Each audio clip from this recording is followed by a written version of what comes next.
In the last part of the story, we saw the family hiding in the forest. The children had fallen asleep, but their mother was still awake and very frightened.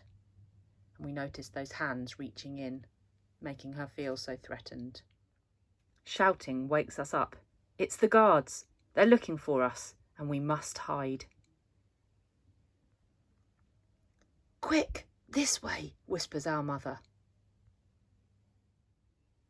We run and run until a man we have never seen before appears. Mother gives him some money and he takes us over the border. It is dark and nobody sees us.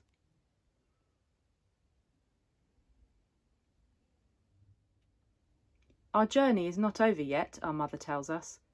The sea stretches far and wide ahead of us and we must cross it. How will this be possible?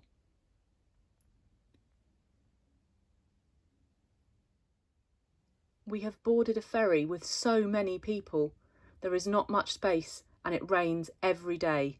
But we tell each other stories, tales of terrible and dangerous monsters that hide beneath our boat, ready to gobble us up if the boat capsizes. The boat rocks and rocks as the waves grow bigger and bigger. It feels like the sea will never end. We tell each other new stories. Stories about the land we are heading to, where the big green forests are filled with kind fairies that dance and give us magic spells to end the war.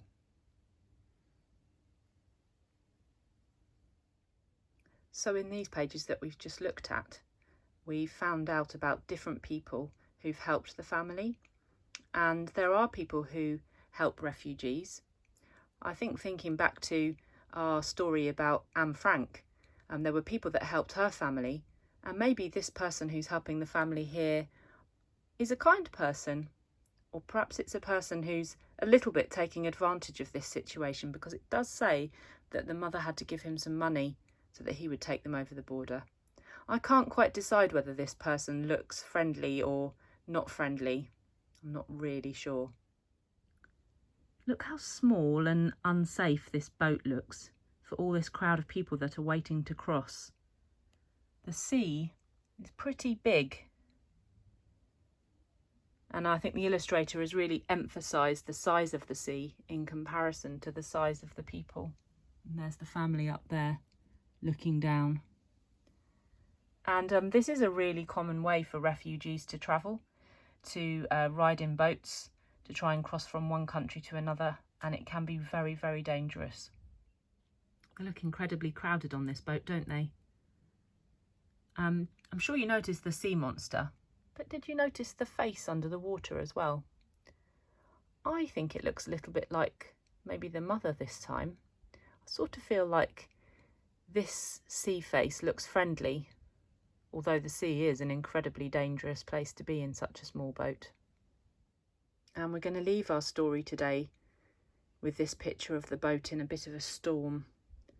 And I think all those little yellow lights coming up from the boat are the hopes and wishes of the people inside the boat, hoping that they're going to make it across the sea.